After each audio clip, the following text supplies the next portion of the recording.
So I don't know, maybe a couple weeks ago, you remember I asked a question on the team page about for those of you in rural areas or areas that have smaller populations, what are some obstacles that you face? So here with me, I have Gold Premier and Pinnacle Erin Blutt, who is from Wyoming and literally lives on a fish farm in the middle of nowhere population. My town is a little over 200 people. 200 people. If anybody has lived in the boonies and made it, it is this girl. So I'm going to ask her your questions.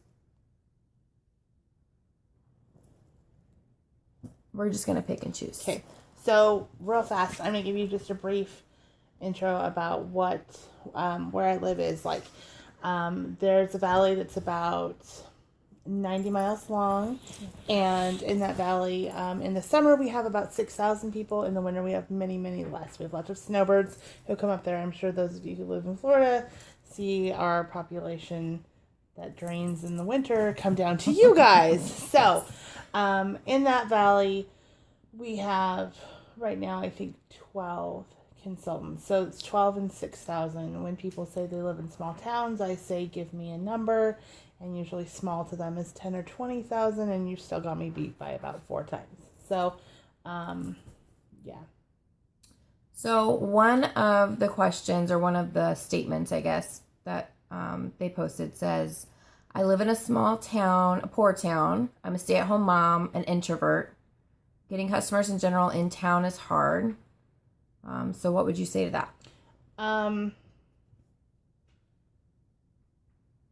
The introvert thing, I can send Kylie the link to my Dayway presentation and how Posh has changed, like completely changed me.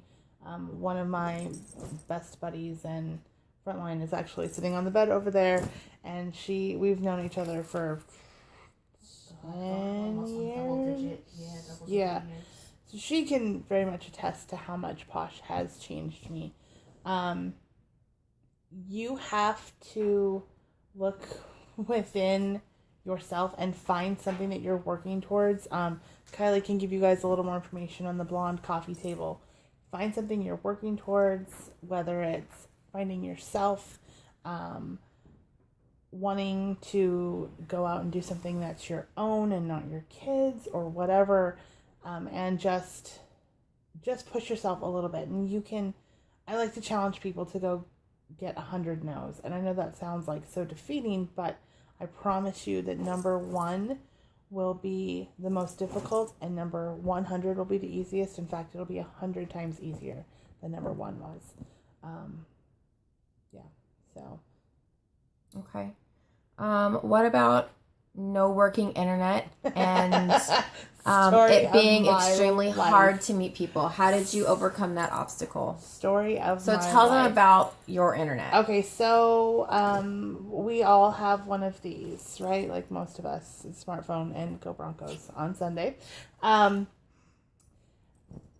have a data plan essentially for my house. I have 10 gigs of internet for my house every single month, and I can blow through that in 3 days. That's what I did this month. So when that happens, when my data is gone... Wait, let me just stop. She has a data plan for her internet at her house, not her phone. Yeah, my cell phone doesn't work at my house. For her house. I have no cell service at all. I can text you if you have an iPhone when I'm at my house. If you have an Android, I will get it when I get to town, which when I go get the mail, which isn't all the time, which is a 7-mile drive one way.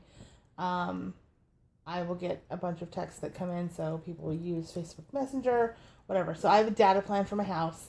When my data is gone, when my bandwidth is gone, I don't have the option of paying for more. It's just until our plan resets. I have essentially worse than dial-up speed. So I have had to come up with creative ways to manage my team and my customers, and I can still limp along with Facebook. But for me, it's been more about personal connections and pushing limits, not meeting people. you can meet people in your town. I don't care how big your town is, you can meet someone. And one of my favorite things to do is to take a hand cream to the grocery store. I have 3 boys. They are 10, 8, and 6, and we go through milk like crazy. So I'll go in, I'll get a gallon of milk or something, a loaf of bread. We always need bread. And I will either give a sample of Big Fat Yummy hand cream, or I will take a sample of Big Fat Yummy hand cream in, and I will give it to the cashier because their hands get really dry with the plastic bags. And the money. Sorry, I'm not looking at you guys. This is just a funky camera angle. So I'll take it in, share it with them, talk to them, make some idle chit chat. It's easy. They're touching your groceries. They're seeing, what that is. And you can say, oh, I got, I'm so excited that this was on sale. I know that Megan Summer has often brought up, commenting to someone in the same line with you about what they're making for dinner. Well, you can talk to that cashier, give them a sample, and an easy follow-up is to go back 2 or 3 days later at about the same time. They're usually working the same shifts. Make a point to go to their line and ask them how they liked it. It's hard. I know it's hard, but... It's uncomfortable, but you have to be uncomfortable to be successful in your business. Yes, and Anne has been telling us for years, do one thing every day that is outside of your comfort zone.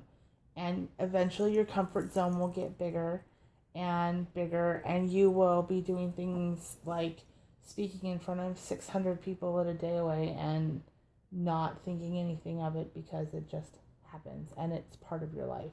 So push yourself. Absolutely.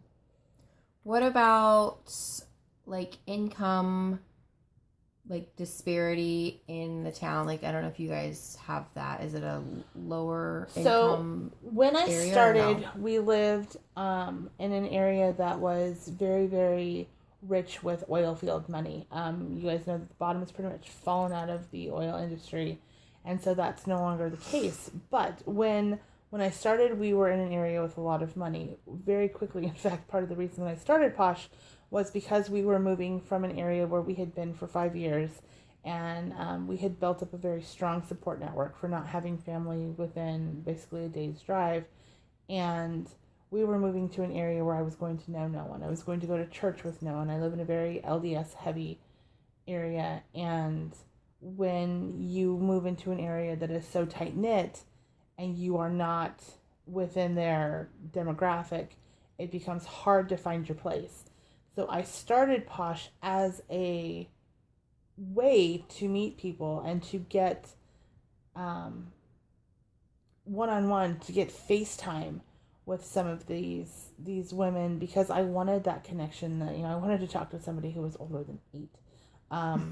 Call me crazy, but I did. I wanted that adult conversation, and Posh was my outlet for that. So, you can meet people and use this to help you do things in your life that you didn't think you were going to be able to before. Did you ever find there were times when you would give people samples and follow up with them and they still had zero interest in buying the product? Oh, all the time. All the time. Bless and release. Move on, find somebody else. You cannot make anybody want to be Posh or love Posh as much as you are if you go about it thinking that they have to. It's not a have to kind of thing. Your passion and your energy and your love for the product will come back, and they'll see that, and when you're consistent about it. But if they're not going to go for it, don't worry about it. You don't have to give out, half the catalog in samples in order for them. You may never find that one product right now that somebody's going to love. So just keep sharing it with different people and keep approaching different people. I mean, follow up for sure, because that's important, but don't put all your eggs in one basket. But going back to the whole, income disparity thing, when we moved, demographic was, they didn't have as much money. Pushing parties was harder. I want to say it wasn't impossible. It was just something that wasn't as easy. It wasn't as easy for me to have an $800 party. It wasn't as easy for me to find hostesses. Look at one-on-ones. Help people with wish lists. Offer, gift services for their husbands, things like that. You have to think outside the box when you live in an area that's not running over with people, with money, with roads that you can travel on all the time. These are things that I deal with on a pretty consistent basis, but I am persistent and I love the product, so it just kind of just happens. It will happen. Just believe. So I would say the biggest thing that you guys should take away from this is to get creative, to think outside the box when you're thinking about your business with those obstacles that you're facing in those areas. Be persistent. Mm-hmm. Be passionate. Mm-hmm. You love these products. You love the company. You're not Posh just because. Like, there's a reason that you are Posh. Share that with people. Yep. And don't prejudge yourself. Don't look at something and say, I have X, Y, and Z standing in my way. These are obstacles, and they've stopped me before I've even started. You don't fail until you stop. That was deep. Not really, but.